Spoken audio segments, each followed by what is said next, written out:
Langsung ke Mas Yanuar. Mas Yanuar, tadi Pak Hanung sudah menjelaskan bagaimana pembatasan pengawasan ya ini sudah dilakukan, bahkan langsung dari pelabuhan ini sudah diawasi sedemikian rupa.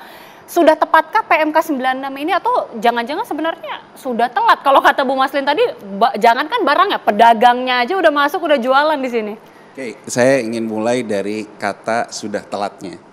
Jadi kalau kita lihat data makroekonomi kita ya, antara korelasi antara indeks kepercayaan konsumen kita ya dengan impor barang non oil and gas dari Cina. Itu korelasinya itu 0,7.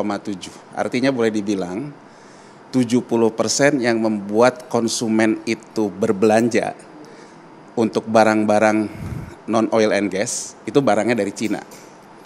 Nah, kenapa ini terjadi? Kalau kita dilihat di sisi lain, sebetulnya tingkat pengangguran kita ataupun unemployment kita punya korelasi yang negatif dengan ekspor kita ke Cina. Jadi ada perubahan struktur industri sebetulnya akibat krisis 98. Ya, jadi krisis 98 mengakibatkan kita deindustrialisasi. Yang tadinya sebetulnya korelasinya itu kita tuh masih ekspor ke Cina, kita impor barangnya ke sini. Jadi ada dalam proses produksinya itu ada yang prosesnya itu ada juga dari kita. Jadi ada win-win lah. Jadi di satu sisi bahwa UKM kita bergerak, di sisi lain nanti mungkin tradingnya juga akan datang dari Cina. Itu postur kita sebelum mengalami deindustrialisasi. Nah, kita mengalami dua hal sebetulnya setelah krisis 98. Deindustrialisasi, jadi peran industri terhadap GDP kita yang terus menurun, peran pertanian yang terus menurun. Nah, dalam posisi kayak gitu, orang selalu bilang, tapi Indonesia ini hebat gitu, konsumsinya naik terus. Nah, kalau kita lihat, data pekerja informal kita naik ketika PHK naik. Jadi ketika orang di PHK, pekerja informal kita naik. Kemudian industri kita tumbang. Nah, kenapa saya ingin mengatakan ada keterlambatan? Jadi orang-orang yang tadinya bekerja di UKM, ya UKM produksi nih, kita bicara kan UKM-nya ada dua nih, kalau kita bicara ibu ini ada UKM produksi, ada UKM pedagang. Kita bicara dulu yang UKM produksi. Jadi orang-orang yang tadinya bekerja di sektor informal, sektor UKM, ya sektor UKM produksi, kemudian UKM-nya berhenti, tutup, ini jadi pedagang. Dia menjadi orang di UKM pedagang. Nah, barangnya dari mana? Barangnya dari Cina. Nah, ini terus membesar. Puncaknya sebetulnya di 2020 kalau kita lihat data. Jadi kalau kita lihat di 2020 itu peningkatannya banyak banget barang impor ya. Pesat. Karena orang yang nggak punya kerja juga banyak gitu. Orang di situ juga fenomenal platform bergerak gitu. Nah, dalam hal kayak gitu sebetulnya satu, kita ini ada fenomena memberi lapangan pekerjaan tidak terstruktur sebetulnya secara konsep kebijakan negara ya. Jadi orang yang kemudian kehilangan pekerjaan, dia menjadi pedagang, dia menjadi jastip lah, pergi ke Bangkok lah, bawa koper lah, ada yang pergi ke Cina lah bawa koper, yang tadi dikatakan ibu tadi separuh nyolong, ada orang juga Spanyol, ada orang yang kemudian juga di tukang tadah gitu. Nah, ini membesar. Nah, ketika ini sudah membesar, kaget kan? Kalau gini ceritanya kayak tadi Pak Jokowi bilang, harus dibatasin. Nah, jadi PMK ini bagus nggak? Ya bagus, tapi terlambat kalau kita lihat dari sisi itu.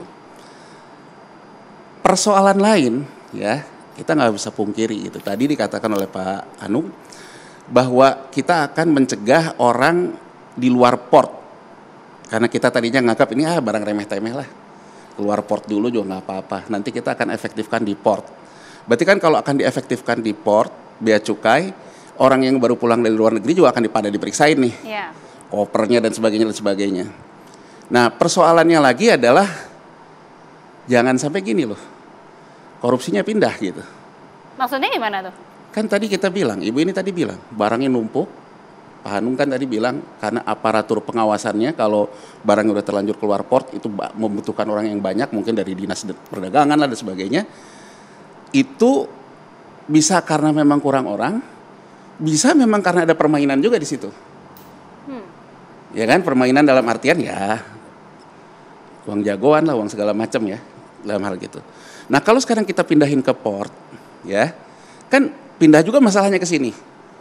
Ya kita nggak bisa pungkiri juga yang kasus bea cukai kemarin yang soal emas kan, apalagi ini kan retail, barang yang segini gedenya gitu. Jadi sebetulnya poin dari PMK ini pada akhirnya bagaimana pemerintah efektif sebetulnya. Termasuk juga mengawasi aparaturnya. Jadi sebelum aparatur ini mengawasi pelaku, pemerintah memang harus punya juga stick and carrot terhadap aparaturnya, terutama yang di garda depan. Kalau soal bagaimana barang masuk, kita punya banyak teknologinya, ada barcode lah. Orang harus masuk barcode sehingga orang akhirnya teregistrasi. Sehingga nanti kalau ada orang yang jual katakan di platform, harganya dicurigai predatory pricing, mungkin bukan dari UKM ya, tapi dari Dinas Perdagangan, bisa ngecek mana dokumen kamu, berapa kamu biaya masuknya, kan gitu intinya. Ya kan, jadi intinya kan kalau dia bisa lebih murah, si A lebih murah dari si B, tinggal si B didatengin aja. Kenapa dia bisa beli murah? Nah itu kan akan bisa terdeteksi kalau ketika barang masuk itu memang terdeteksi. Nggak bisa lagi barang ilegal. Tapi itu kan kalau ngomongin teknologinya gampang, dikasih barcode, dikasih segala macam. Tapi yang paling harus kita aware adalah persoalan kepercayaan kita kepada aparatur sebetulnya. Kedua, tekanan publik masyarakat. Karena menurut saya sekarang kalau misalnya masyarakat ini yang sudah terbiasa juga jadi tukang Spanyol, tukang jastip, dia akan bilang juga kayak pemerintah bisa kasih kerja aja. Kan akan begitu juga. Karena misalnya juga yang pedagang, oh kok ini lebih ini. Nah ini kan menurut saya akan ada juga tuntutan pada dasarnya apa? Membangun industri butuh kebijakan yang tidak hanya sekedar di ujung kayak begini. Baik. Berarti kita harus membangun industrinya segala keseluruhan. Termasuk tadi ada cungkok dagang segala macam. Itu semua faktor pengawasan menurut saya. Jadi pengawasan ya. Faktor pengawasan. Jadi kalau bicara PMK-nya akan mengarah ke pengawasan, ya memang itu masalahnya. Nah, cuman masalahnya lagi adalah kalau kita ngomong telat, ini kan ada persoalan orang yang juga sudah menikmati di sini. Ada orang kita, ada cungkok. Kalau sama cungkok mah gampang kita. Ibaratnya kita tinggal pemerintah tegas. Tapi terhadap orang kita, menurut saya itu akan tekanan ke pemerintah loh.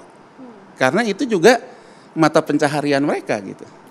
Saya sekarang langsung ke Bu Maslin lagi, menggambarkan kondisi di lapangan lagi ya, kondisi di pasar. Dengan adanya aturan-aturan yang sudah diberlakukan, ada pengawasan, ada pengetatan impor. Ini berpengaruhkah di kondisi para pedagang saat ini? Kalau tadi kan Ibu bilang banyak pedagang-pedagang yang juga pedagang-pedagang asing gitu ya. Ini apakah sudah dilakukan pelaporan kepada aparatur atau mungkin pengawasan-pengawasan dari mereka, laporan-laporan dari pedagang gitu? Jadi kalau kita disuruh ngelaporin, kita ini kan taunya pedagang tiap hari dagang kan, buka jam 7 tutup jam 5, ya toh. Emang kita mau ngelaporin kemana? Pernah nggak disosialisasikan? Ya, jadi sebenarnya harusnya nih kalau saya saya siapin teknisnya gimana bentuknya supaya dekat ke masyarakat atau kita ke pedagang lah ya. Ya saya sih menghimbau mau dari Departemen UMKM, mau dari Bea Cukai ataupun dari Kementerian Imigrasi harus punya kantor atau counter atau meja di pusat-pusat grosir di Indonesia. Di mana? Misalnya di Tanah Abang, di Senen Jaya, di ITC. Untuk apa? Karena gini, satu shock terapi. Kalau ada di situ satu kantornya Bea Cukai atau UMKM, loh orang-orang asingnya kan udah takut. Masuk toko aja udah nggak berani kan gitu kan. Shock terapi itu satu. Kedua, itu memudahkan kita pedagang itu melapor. Pak tolong dong Pak dicek tuh nih. Itu kayaknya toko itu kayaknya orangnya aneh deh. Bahasanya kayaknya nggak bisa bahasa Indonesia deh. Nah itu kan, jadi kita mau bentuk konkret karena gini, apapun yang pemerintah buat, peraturan apapun, ya kan, itu jadi sia-sia kalau sebenarnya hanya di permukaan. Jadi kita pedagang ini mau taunya gue banyak teori deh, ya kita bosan yang gitu-gituan ya. Jadi konkret lah, nah, dekat dong. Bapak ini mendekat sama kita, jangan hanya di media aja. Buat toko lah di sana atau buat kantor kalian. Jadi kita ngadunya lebih enak. Gitu. Pak Hanung, ini ada berbagai masukan ya dari sisi pengawasannya. Tapi mungkin yang menjadi pertanyaan juga kan sebenarnya PMK aturan ini dibuat untuk melindungi UMKM dan juga harapannya untuk ya setidaknya meningkatkan omset dari UMKM. Meskipun ini baru diberlakukan per tanggal 17 Oktober ya. Sudah memberikan pengaruhkah atau ada timelinenya seperti apa nanti? Ya tentunya ini butuh waktu seperti yang saya sampaikan tadi untuk memberikan dampak ya terhadap pengendalian barang. Dan juga tadi saya sependapat bahwa penegakan hukum itu sangat penting dalam hal ini. bagaimana meningkatkan pendekatan hukum, penegakan hukum. Selain itu juga dalam PMK ini juga diatur mengenai mengenai sistem informasinya itu dibenahi juga. Bahwa kewajiban misalnya contoh bahwa ini kan penjualnya ini banyak juga lewat media selain pasar offline ya. Tapi paling banyak ini adalah lewat media digital kan. PPMSE. Nah, ini diwajibkan sekarang di peraturan ini bahwa PPMSE itu mencatat nih barang-barang apa saja dan barang-barang yang dijual tadi diwajibi kelengkapan dokumennya itu dituliskan. Jadi mereka harus melaporkan nih kelengkapan dokumennya. Kalau dia barang impor maka harus ada nih dokumen importasinya dan sebagainya, gitu ya. Nah, selain itu tentunya kita kan ingin melindungi UMKM kita nih, ya, produsen terutamanya gitu ya. Itu kita juga ingin menerapkan